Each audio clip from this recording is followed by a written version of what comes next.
I am now recording this Zoom. If anybody else shows up, please remind me to remind them. All of your comments have to be in the chat. All of your screens have to be off. Here's our plan for tonight. What we're not going to do is I'm not going to reteach information. At any point, if you have questions, like, hey, I don't understand how dissolved oxygen works, I can help you. I'm perfectly willing to reteach to you. But historically, there's really good math, really good data to say that me teaching stuff over tends to be one of the lowest outcome activities. In the world of review, me saying things again is one of the worst things you can do.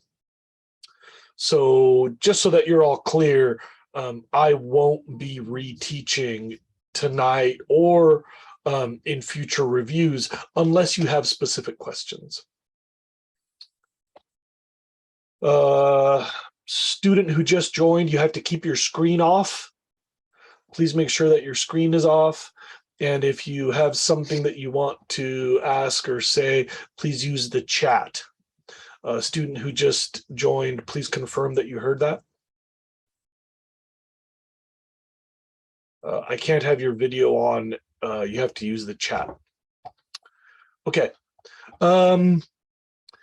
Tonight, I'll show you what to expect on the exam. First of all, I'll give you some information about what the exam is going to have on May 2nd.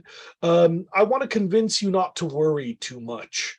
I think that the exam is in many ways mellower than students think. So I want to give you some advice about why I think you shouldn't worry too much. Student who just joined, you have to keep your screen off and use the chat. Then I want to show you what I've set up for you to use for review. I want to go over our calendar for the future review sessions. I want to describe what you're going to be doing in the next month or so. And then we'll talk about the final countdown to the exam. If anybody has a question about tonight's plan, please put that in the chat now.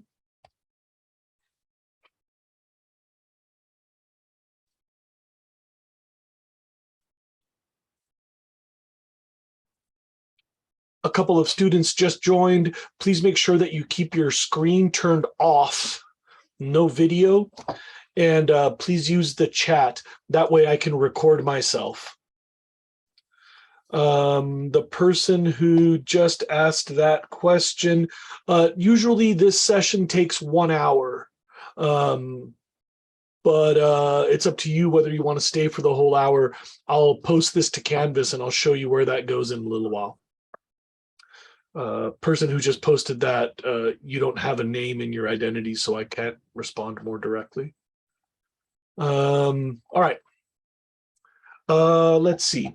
First of all, I want to show you what to expect. I'm going to switch screens. This is a little clunky. Give me just a second. Here goes. I believe you can now see a new screen. You should be able to find this on the internet. This is the College Board's description of the exam. On Tuesday, May 8th at 8 a.m., you're going to take, check that out. I'm going to see if I can make that bigger. Yeah, there we go. I know that some of you are on iPhones. I'm sorry. There we go. You'll have 2 sections. You'll have an hour and a half for 80 multiple choice questions. I'll give you the breakdown on that in a minute. And then you'll have 70 minutes for 3 free response questions. You'll have 2 separate scores, like the exams in my class. So you could theoretically do perfect on the multiple choice, get a 0 on the free response, and still you would have a 60%. The multiple choice is 60%. The score that you get on the free response is 40%. You can see this later if you want, but in the multiple choice, you'll have a bunch of individual single questions and then a few sets of questions. The sets are like a big prompt. And for that big prompt, they would have like 2, 3, 4 questions at the bottom. There's these basic skills they want you to have. Most of this we've practiced in our class. The free response will come after a break. You'll have 3 questions, designing an investigation. Question number 2 is like synthesis evaluation. So they'll ask you some stuff and then you'll talk about it. And question number 3 usually includes a little bit of math or analyzing data, graph chart, and then answering some questions. Now, the reason that I think you should worry less, this 60%, this 40%, the global averages are a lot lower than you might think. Nationwide, the cutoff for a 3 is oh man. I gotta mute somebody. Sorry, children. Somebody has to mute there. Oh, this is so clunky. I'm sorry, everyone. Give me a second.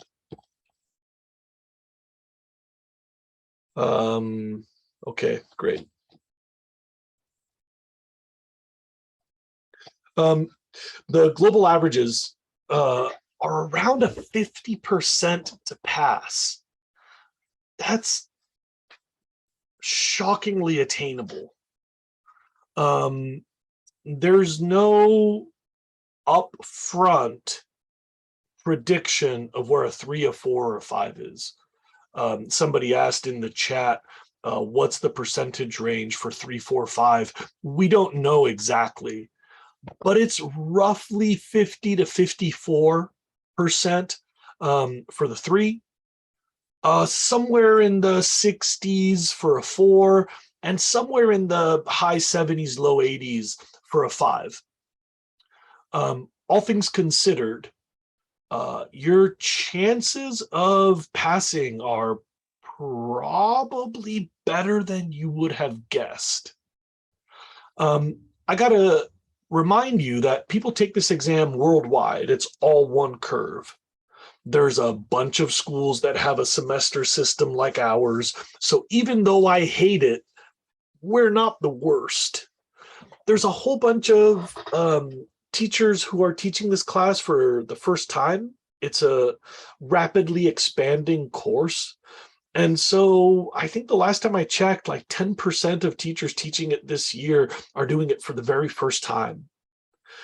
That's really unique among AP courses. This is the most novice AP exam. So the fact that you are here tonight, the fact that you've had a whole bunch of practice for these exams, many students nationwide don't have unit exams that resemble the AP exam, but you did. You know that in our class, my pacing mirrors the pacing, my testing mirrors their testing. That's actually kind of unique. You've got a bunch of little things that give you a leg up. Like the fact that I've been doing this for a long time and I have a lot of training, the fact that you've been practicing the pacing and the type of questions, the fact that you've so far mostly been on track to complete the course on time, the fact that you're using the best textbook, and And the fact that I've assembled a whole bunch of review stuff, your chances are actually really good. The average passing number on free response questions is somewhere around a 3 out of 10. The really hard questions, that number drops to like a 2.4, 2.5. The easiest of questions, the average cutoff for passing is kind of like around a 4, 4.3. Like, I don't think there's ever been a question that you needed a 5 to pass. So the way that they do this, they kind of work backward, like shape the curve, cut the curve, and then figure out what students had if they were below or above. And for students who pass, the free responses are like in the 2, 3, 4 range to be on the passing side. It's actually like a really attainable exam. I think you'll do really well. I want to switch my screens so I can show you something else.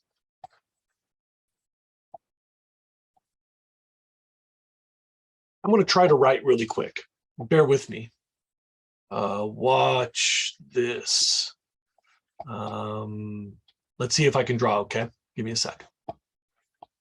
I want you to find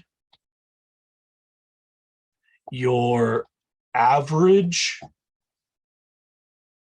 APES exam score on my screen now, after the curve, before corrections. Thumbs up if you understand what I mean. Find your average score after the curve, before the corrections. If you took my class last year, you have 9 exams or 10 exams to average. If you took my course this term, you've already had 4. So take your average grade. And if you do about 12 to 15 hours of studying outside of school,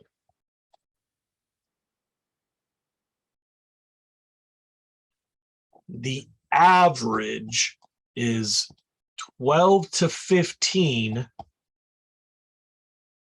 About 60% of my students follow this correlation. Red is 12 to 15 hours of studying outside of school.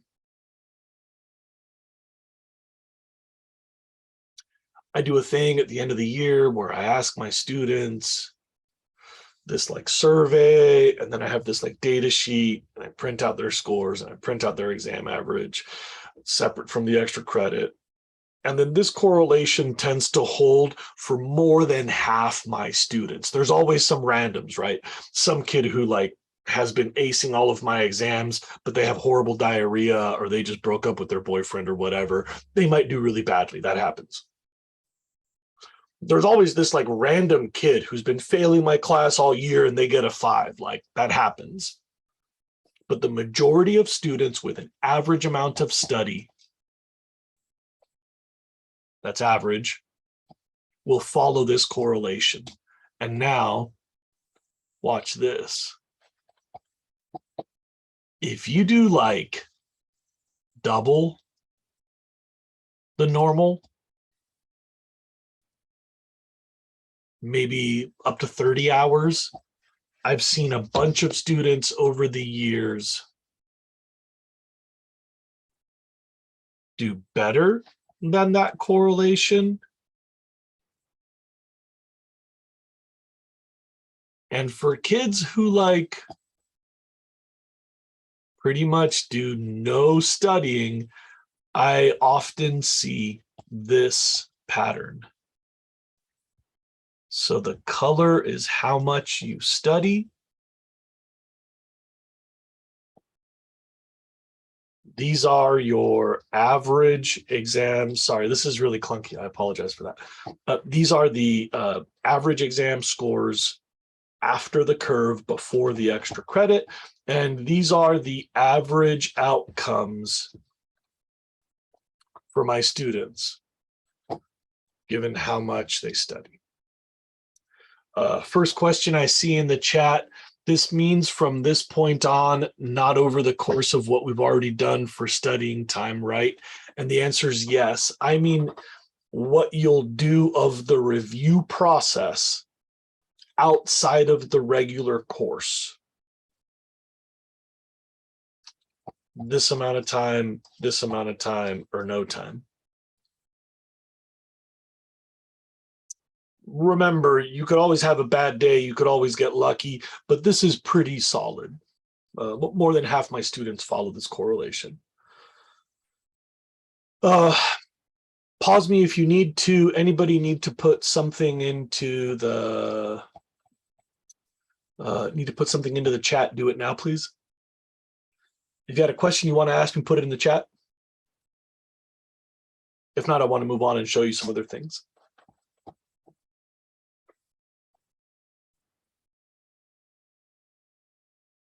Oh, Lord. I got to remember how to clear my writing. Sorry.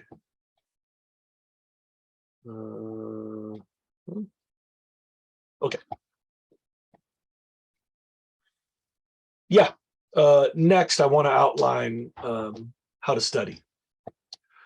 So far, we've talked about what I'm not going to do. We've talked about what the exam looks like. P.S. Here's the link if you ever want to go to that same page I showed you a minute ago. Here's why I think it's mellower and the grade that I think you're most likely to get. Next, I want to show you what I've done, and then we'll talk about how you study and what the schedule is for that. Somebody sent me a question. What do you think about using resources outside of class? I'll try to talk about that. I'll try to talk about that directly. Ask me again at the end of this session if I haven't answered your question. Okay. All right. Let me show you what I have on Canvas for you to study. Again, I apologize for how clunky this is. Do you guys all know that, like, I'm in my man cave? Like, this isn't actually the landscape. Like, this is my, like, gun safe and my real stuff. I make ammo and stuff. It's a really chaotic environment, so I'm sorry for how clunky this is. Forgive me that this is so clunky, but I do want to show you something else. That would be this one. Okay, mega clunky, but here we go. Okay. Thumbs up if you can see my review screen right now. You cannot. There we go. Okay. Thumbs up if you see my review thing. Yeah, all right. Great. Thanks. This is a student view of what you already have in Canvas. Everybody should have access to this. Students from last term 1, 2, and students from this term 3, 4, you should all have access to this. If for some reason you can't see this, please get in touch with me via email.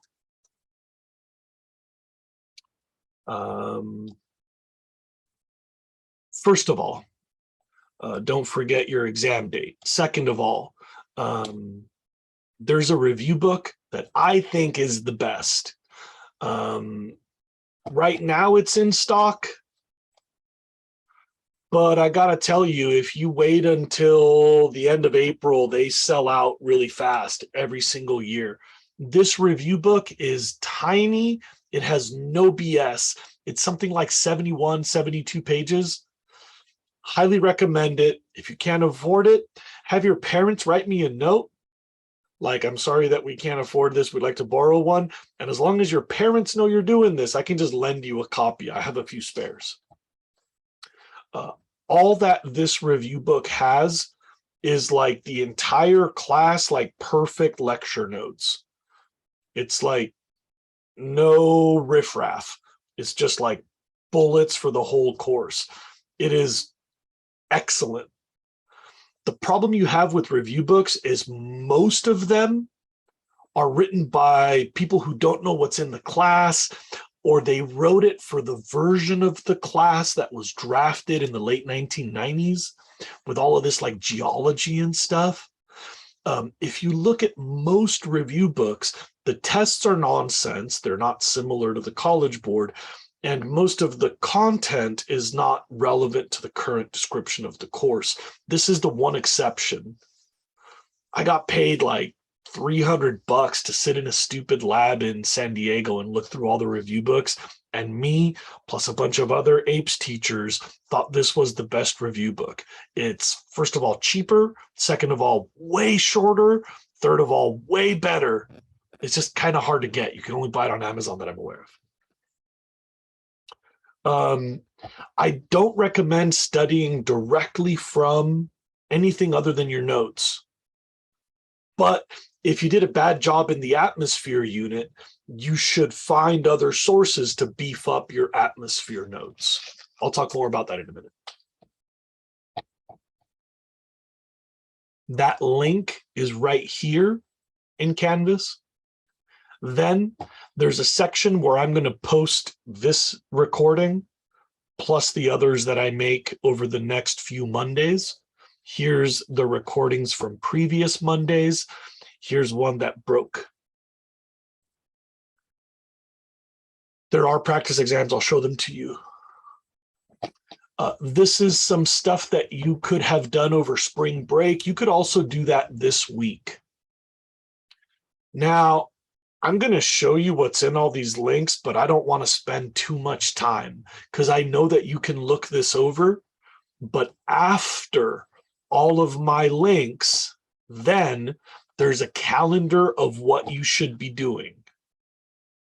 So those links plus this calendar is the review plan that I recommend for you. Over many, many years, I've been doing the same review plan. The feedback I get from the students who actually do it is always very positive. I could talk to you about why we do this review plan. I'll do that at the end. So I have a review packet. It's on Google Drive, so you link to the thing and you can print it out if you want. There's some stuff about how to take the exam. There's an outline of the course. And sorry, my internet sucks. The stuff isn't loading. But there's like some notes of common terms to review, common chemistry. This is the first review packet. There's a chem review, a math review. I think that there's an experimental design sheet for that part where you have to design an investigation. And then there's like crammable, most famous invasives, most famous environmental disasters. That's just the main review packet. Then I had a really good previous student who was like a really cool kid. She made a similar review packet of all the important stuff in each of the units. I'll explain how you should use these in a minute. I'm just giving you a tour. So here's all the stuff that she thought was important. It's like 20, 25 pages or whatever of the best stuff in the course. There's a list of laws that you could link to. There's the experimental design checklist with some specific problems for you to practice experimental design. I have a packet of every free response question in PDF form for the first 20 years of the exam. After this packet, you can find everything in AP Classroom, but this is a full historical record of every question they've ever asked. I'll explain how you should use this later. Here's the FRQ for 2019, 2020, 2021, 2022. You can see all those links there. I won't follow them all. It tells you in here, when you do the practice free response, don't bother to write out a full question, just make an outline and then grade your outline.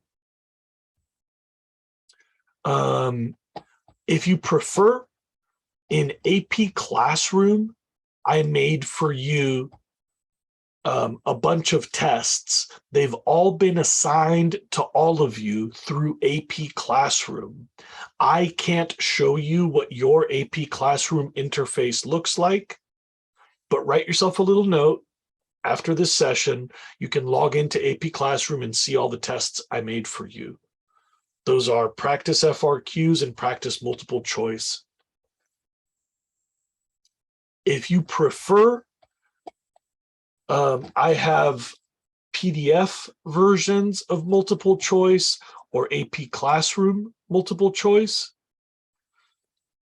If you want to download some things to study when you're somewhere else, there's these common errors, chemistry stuff, places, laws, species, and some other cramming slides. They're just like slide decks, like old school version of Quizlet. It's like, here, I'll show you. They're just like slides. But if you put the Slides app on your phone, they load as like prompt answer, prompt answer, prompt answer for most of them. So like, here's all the chemistry stuff. And there's slideshows like this. If you're stuck on a road trip and you want to cram, those are here. I told you, I just wanted you to see what I've assembled, then we'll talk about how to use them. Is there any question about the stuff that I have for you in Canvas? You can put it in the chat if you have a question.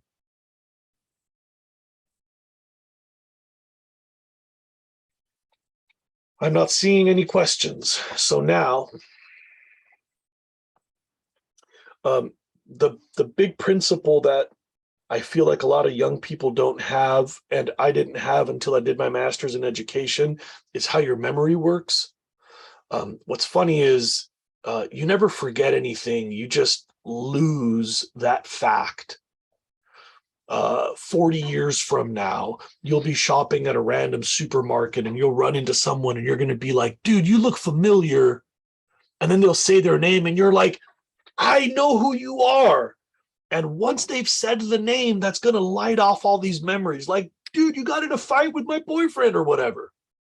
That experience of finding information that you thought you had forgotten is universal to all humans.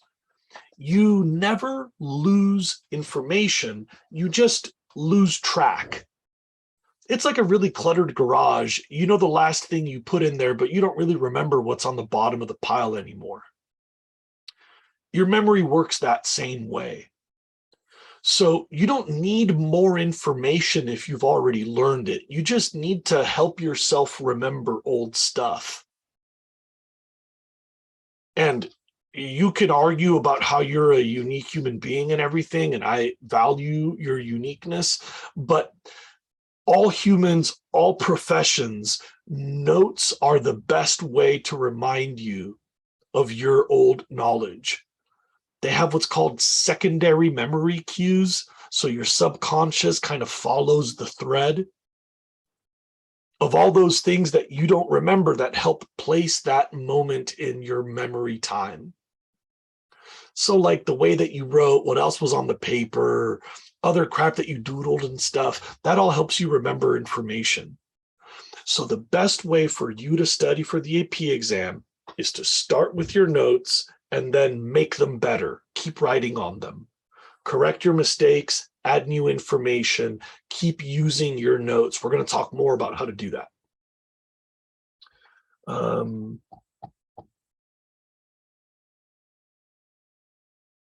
I can talk more about the experimental design in a few minutes. Give me a second. Over spring break, I encouraged many of you to beef up your notes, watch videos, and over this next week, your number one assignment is to just get all your notes together and start looking for gaps. If you are taking the course right now, this is the part where you need to fill in the stuff for Unit 8 because that's when you're going to take the exam. That's this week. Do or die has to happen this week. If you took this in Unit 1 or 2, Look for a missing note packet, see if you forgot an assignment, fill in any gaps however you can, your own handwriting on paper. This week, I need you to go unit 1, 2, 3, 4, 5, 6, 7, 8, 9, 10, and start filling in as much as you can. If you're still taking the course, of course, 7 will happen in a couple of weeks. And if you're still taking the course, 9 and 10 will happen later. But this week, I need you to fill in as many notes as possible. Then, next week, the most important phase of study is you're going to add new information to your notes. I'll give you a bunch of sources next week for like videos that you can watch, outside sources that you can find to fill in anything that, like, I did a bad job teaching, you were absent, you were on a field trip, I could have done a great job teaching, but you were just having a bad day, or vice versa. This week, get all your stuff together. Next week, fill in all the gaps. Then I have a couple of trivia assignments. We'll get into practice exam schedule, practicing with multiple choice, practicing with FRQs. I have a planned chemistry review, more practice FRQs. There will be a day when I encourage you to do the experimental design practice. The student who just asked a question, the College Board started in 2019 asking students to design an investigation. So they'll give you a prompt about how there's pollution going into a stream. How would you test to see if the pollution is a problem? And you have to like design an experiment. And I'll explain how to do that. There's a scheduled day when everybody should practice how to do that. There's a math day. And then there's a couple of days when you'll go through your notes right before you get into that last end game right before the exam. If you're wondering, I have a plan for when you do the practice exams. Right now, it's not helpful. I have a plan for when you do chemistry, math, experimental design. Right now, it's not helpful. And I know that everybody hates notes, but I'm telling you, like, this is the time when you need to beef up your notes. Everything I've told you about our review plan, it's all on this shared screen where you have all the resources and then the review plan. The review is stuff that you're going to do. This week, you could look over my review plan, talk to mommy, daddy, coach, friends, whatever, see if you have any scheduling conflicts. If you don't have any scheduling conflicts, you could start cutting out an hour here, an hour there into your next month calendar so that you'll have time to do these items. 15 hours, you should probably do pretty well on that straight across correlation. If you can do more than 12 or 15 hours, you got a better chance at the going up arrows in that correlation. Like I said, all the resources, all the plans, all these videos, it's all going to be on this page in Canvas.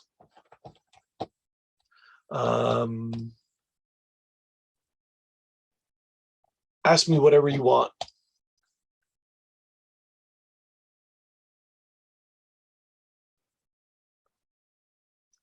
Someone said, do I think this is overwhelming for students with a lot of other things to do?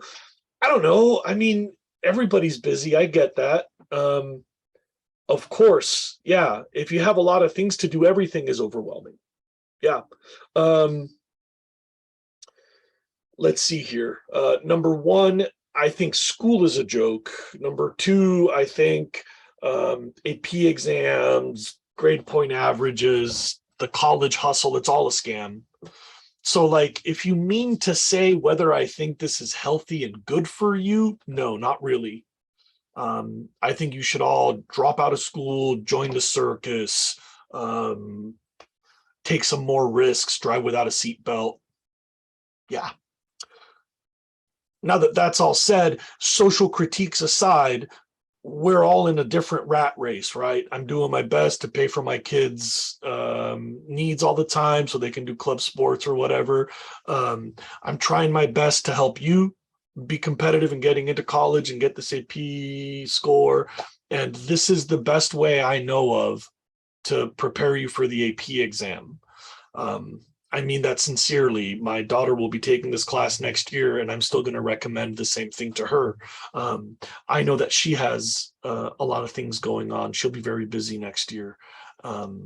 So I don't think this is ultimately a good thing for humans, but I think it's the best way for you to do well on the AP exam. What else? What else do you want to ask me? I'm looking at the chat.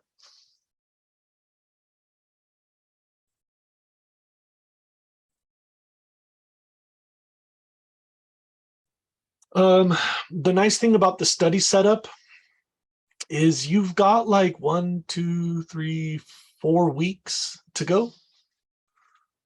So I don't know, like most of us spend more than 3 hours a day on our phone. Like, if you wanted to take 4 weeks off Snapchat and 4 weeks off like Instagram and TikTok, you could carve out way more time than you need to study for this AP exam.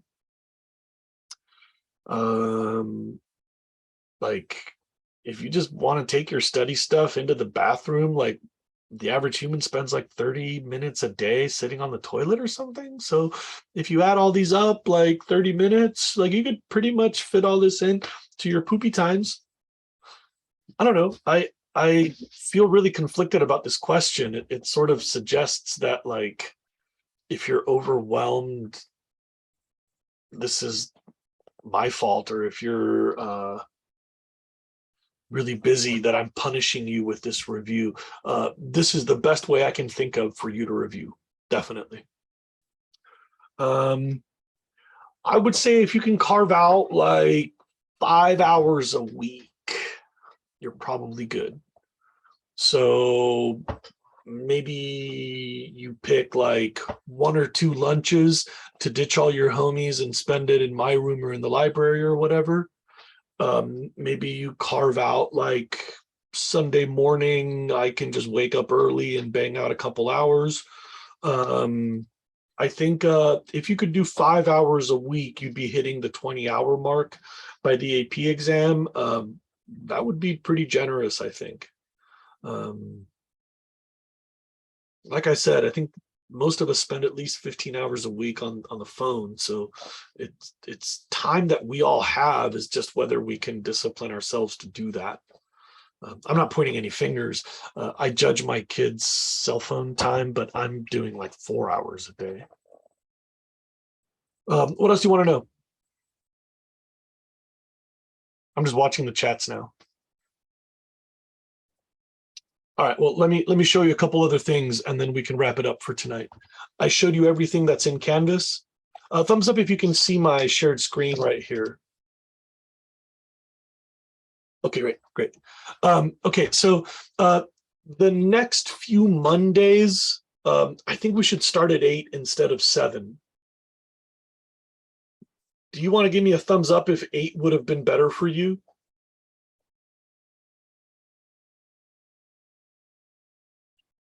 Do you want to give me a different kind of reaction if 7 is better for you?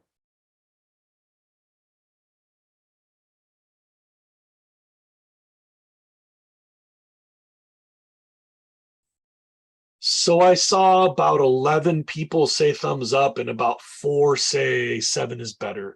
I think I'm going to keep shooting for 8. I'm going to start shooting for 8. I scheduled this without checking my notes, but in the last few years, 8 p.m. has been the least bad. So in the next few weeks, we have one next Monday at 8, one the Monday after at 8, one the Monday after at 8, one the Monday after at 8, and then your exam is that Tuesday.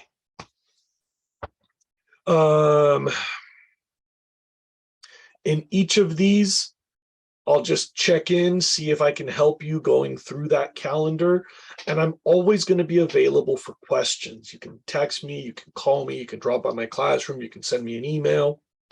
As you're going through your notes, if you don't understand dissolved oxygen or the predator effect or whatever, I can work one-on-one to answer your questions. But me teaching usually causes more confusion to everybody else than it does to help somebody else. So when you have questions, I'll always be here to answer them. After each of those review times, when I finish my scheduled programming, you can stay after and we can just do stuff on Zoom like this. Yeah, I would recommend that you start this week. This week, get all your notes together, fill in all the gaps you can find. Study guide, reading packet, and your personal notes, and just make sure that your notes, what you've handwritten, has as much knowledge as you currently have for APES. Fill in all your gaps. That's your job this week.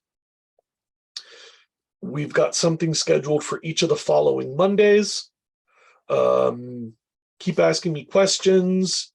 As we get closer to the exam, I'll help you do the end game of studying, the end of April studying.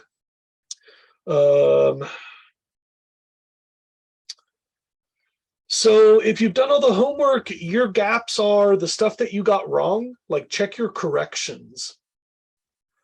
Like, if you look at your corrections and you didn't know, I don't know, you didn't know the predator effect, then you got to go back to your notes now and fix that up.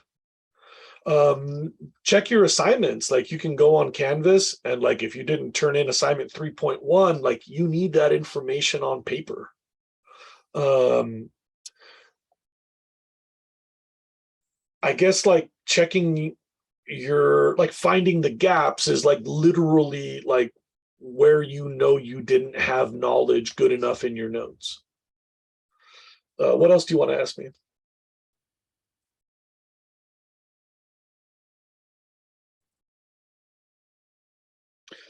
I'm about to stop recording. When I stop recording, you can just respond verbally. I'll ask you to turn your screens on at that time.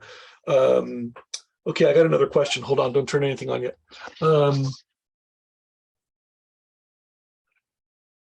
I thought I did show you how to use my resources in this session.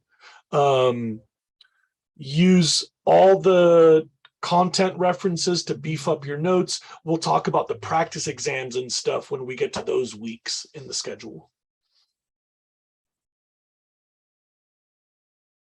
Okay. Kids are